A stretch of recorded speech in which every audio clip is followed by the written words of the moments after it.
बिस्मिल्लाहिर्रहमानिर्रहीम। आज की इस वीडियो में हम गन्ने की फसल के उगाव के बाद उस पे खादों की मैनेजमेंट और तरीका इस्तेमाल के बारे में बात करेंगे।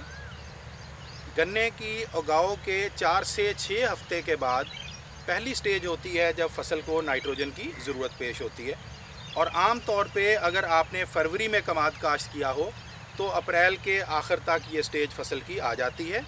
और इस स्टेज पर फसल को नाइट्रोजन की और जिंक की एप्लीकेशन और साथ बोरान की एप्लीकेशन करनी चाहिए।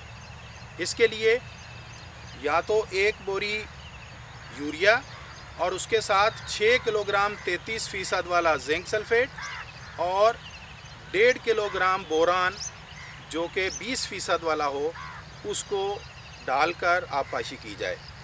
दूसरा तरीका ये है कि ऑप्शन 2 के तौर पे ज़बरदस्त यूरिया की 1 बोरी और साथ 1.5 किलोग्राम बोरान 20% ताकत वाला, इसको फसल में डालकर आबपाशी की जाए।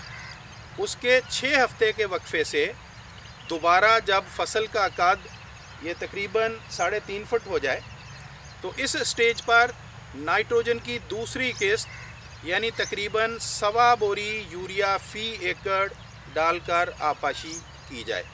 और उसके बाद यूरिया की आखिरी किस्त जून के महीने में इस्तेमाल करनी चाहिए, जबकि गन्ने की पोरियां बन रही होती हैं और उसकी पौधे की एनलार्जमेंट स्टेज होती है। उस वक़्त तीसरी यूरिया की किस्त 1.25 बोरी से 1.5 बोरी फ़ी एकड़ इस्तेमाल की जाए। आम तौर पे हमारे काश्तकार नाइट्रोजन का इस्तेमाल लेट कर देते हैं। शुरू में पौधे को हिडन हंगर रहती है, नतीजतन पौधे की बढ़ोतरी अच्छी नहीं होती, और फिर फार्मर लेट स्टेज पे जाके जब नाइट्रोजन डाल रहे होते हैं तो शगुफ़े बनने का अमल देर तक जारी रहता है, जो कि सही तरह से गन्नों में तब्दील नहीं हो पाता, नतीजतन पैदावार कम रहती है।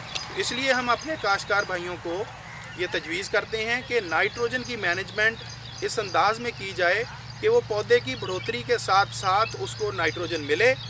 और ये नाइट्रोजन आम तौर पे अगर आप मार्च अप्रैल से स्टार्ट कर रहे हैं तो जून में मुकम्मल कर लेनी चाहिए। अगर किसी वजह से जून तक मुकम्मल ना हो सके तो जुलाई के वस्त तक मुकम्मल कर ली जाए, ताकि बर वक्त नाइट्रोजन से पौधे की बढ़ोतरी अच्छी हो और भरपूर पैदावार हासिल हो। Thank you very much.